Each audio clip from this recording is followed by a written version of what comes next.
In this video, we're going to approximate area underneath the curve using rectangular approximation method. We call that distance equals rate times time. So for example, let's say you were driving 60 miles per hour for 4 hours. Then the total distance that you travel is 240 miles. So another way of looking at it is 240 can be represented by the area of a rectangle. And this is what I mean. Let's say you have a velocity, and this is time. And let's say you were driving from 1 p.m. to 5 p.m., so which is the total of 4 hours. And you were driving at 60 miles per hour. Now look at the area of this rectangle.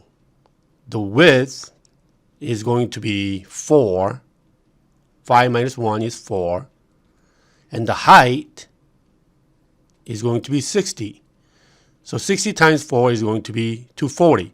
So the area of this rectangle represents the distance, total distance you travel. So when we have an area underneath the curve, that can represent some type of accumulation. And this is what I mean. Consider a snowstorm that starts at 3 a.m. Over the first 2 hours, the rate of snowfall increases from 0 to 1.2 inches per hour. So look at the graph over here. The vertical represents the rate of snow accumulation. And then from 3 a.m. to 5 a.m., the rate of snowfall increases from 0 to 1.2 inches per hour. And then for the next 3 hours, it continues to fall at 1.2 inches per hour. So from 5 a.m. to 8 a.m., the rate of accumulation is 1.2 inches per hour.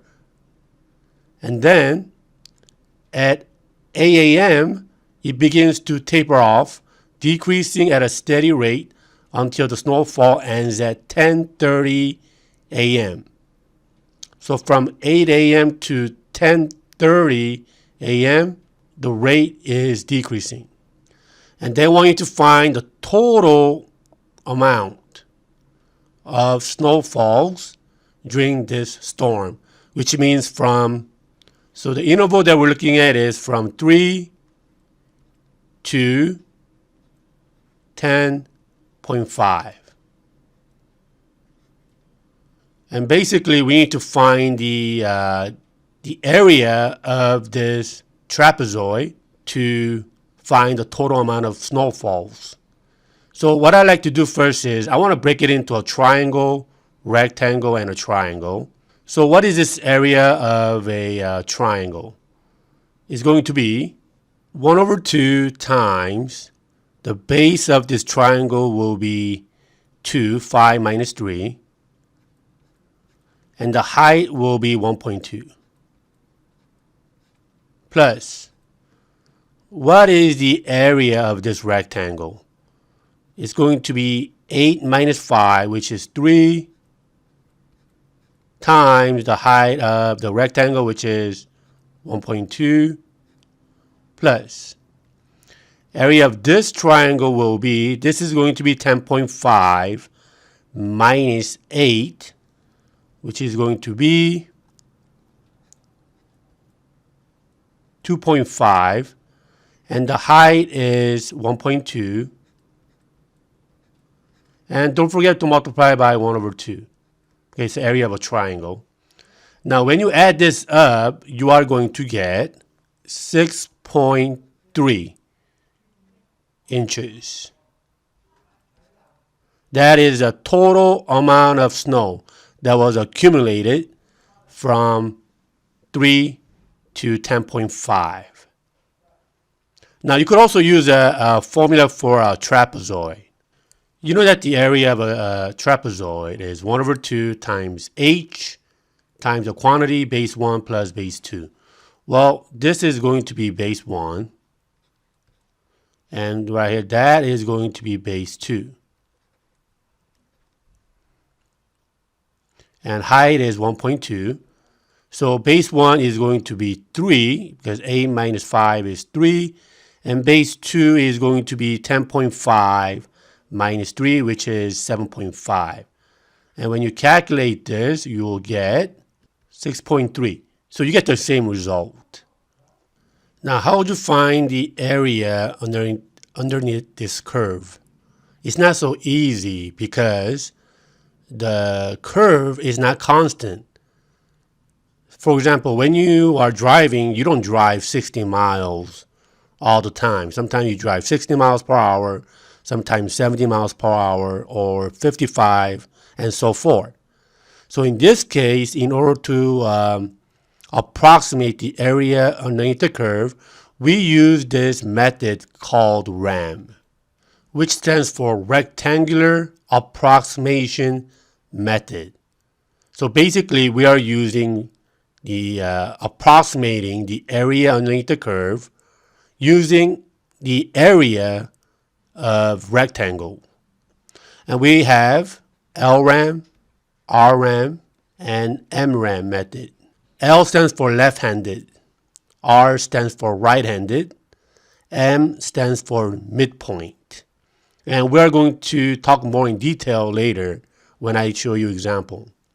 And before we go on, there are some vocabularies that you guys need to know for this section. First, when we say partition, it means to divide. So whenever you see a word partition, just think of the word divide.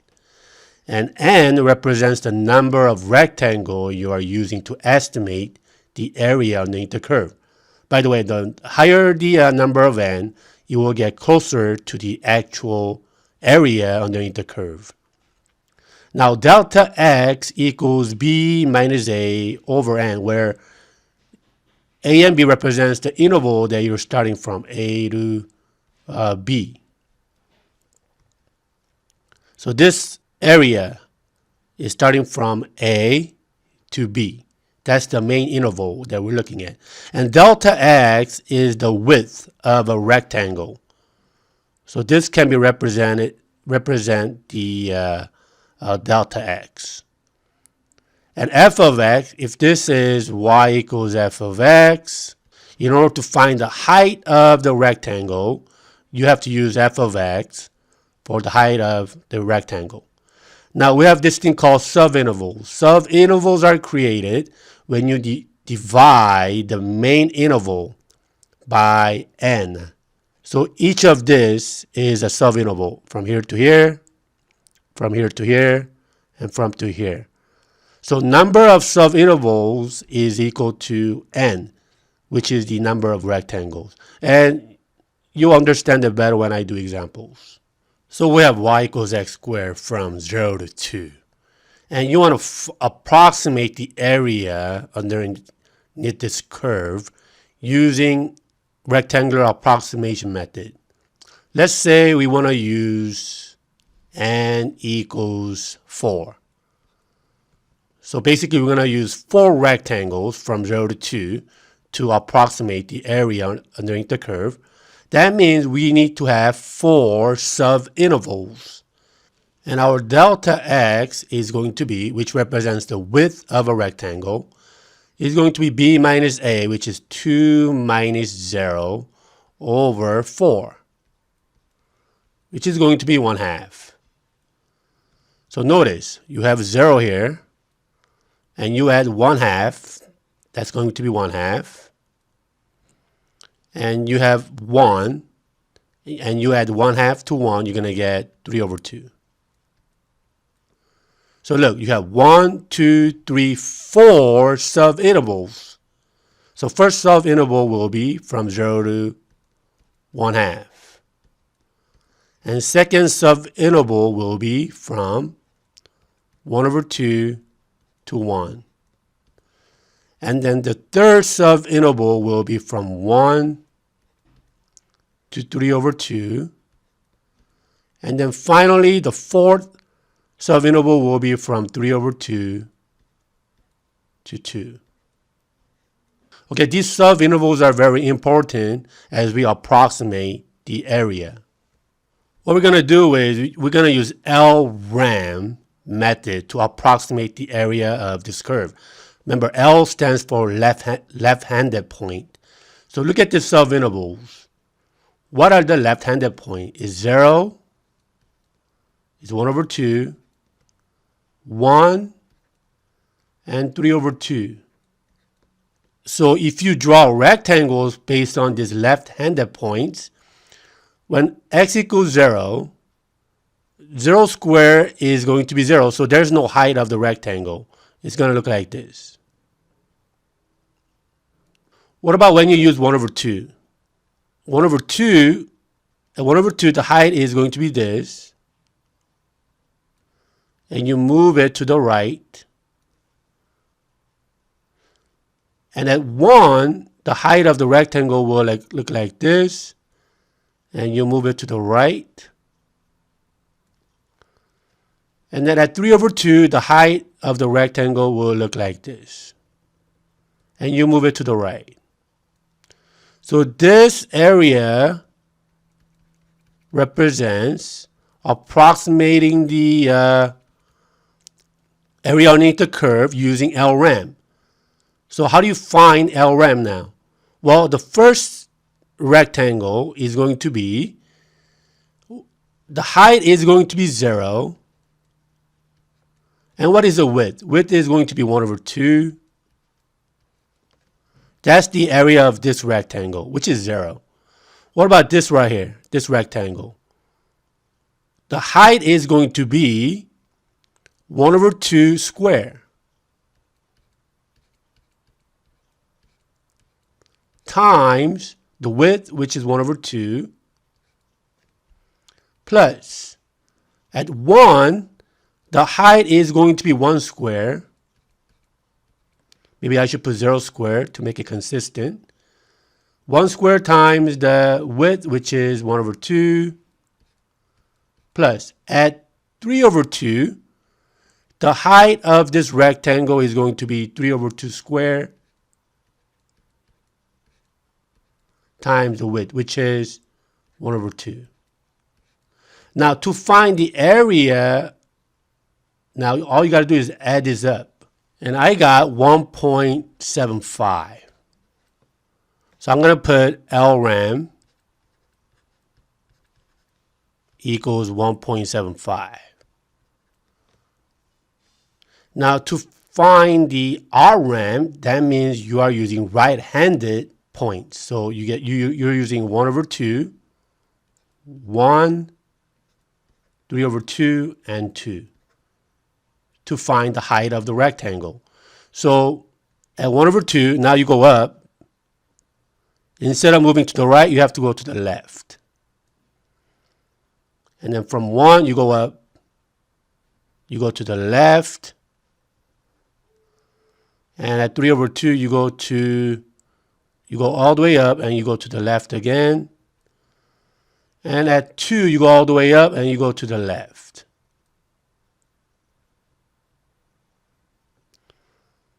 Okay, and then we got to find the area of these rectangles. So as you can see, the LRAM in this case gave you underestimation compared to the actual area underneath the curve. But RRAM in this case will give you overestimation. And how do you find the area of this rectangle now? Well, when it's 1 over 2, the height of the rectangle will be 1 over 2 squared times the width, which is 1 over 2, plus when the value is 1, the height is going to be 1 squared times the width, 1 over 2, plus 3 over 2 squared times 1 over 2. And then finally, the area of this rectangle is going to be 2 squared times 1 over 2. And let's add up the values here. And you get 3.75. So RRAM method gave you the area as 3.75. So by now you could kind of guess that the actual area will be somewhere between 1.75 and 3.75. And let's talk about MRAM. So in order to use MRAM, mid-rectangular approximation method, now you got to find the mid value of each sub-intervals. So what you do is you just add them up and divide by 2 to find the mid value. So 1 over 2 plus 0 is 1 over 2 divided by 2, you get 1/4.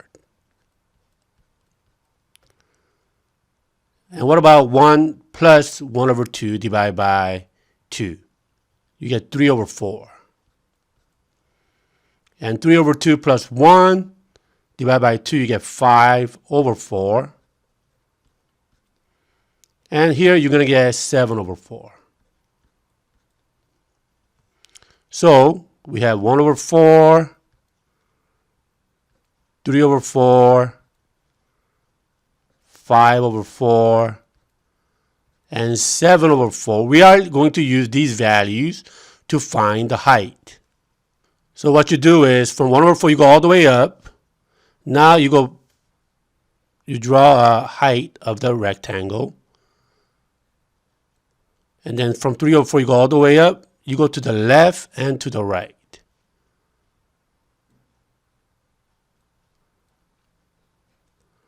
And from 5 over 4 you go all the way up. You go to the left and to the right. And then 7 over 4 you go all the way up. You go to the left and you go to the right. So these are the rectangles that are created using the midpoint. So you could see that the MRAM gives you the best approximation out of 3 approximation method to the actual area underneath the curve. And to find the area of each rectangle, you got to do 1 over 4 square. That is going to be the height of this rectangle. And the width is still the same, 1 over 2. Plus 3 over 4 square times 1 over 2 plus 5 over 4 quantity square times 1 over 2 plus 7 over 4 square times 1 over 2. And you can use your calculator to find the value. And you get 2.625. And notice this is the value between the LRAM and RRAM that we found earlier. By the way, the actual area underneath the curve, which you do not know how to do that yet, is 2.666666. And compared to our estimation using MRAM is pretty close to the actual answer. So in this video, we talked about approximating the area underneath the curve using 3 methods: LRAM, RRAM, and MRAM. And you will eventually find how to find the actual area underneath the curve in the future.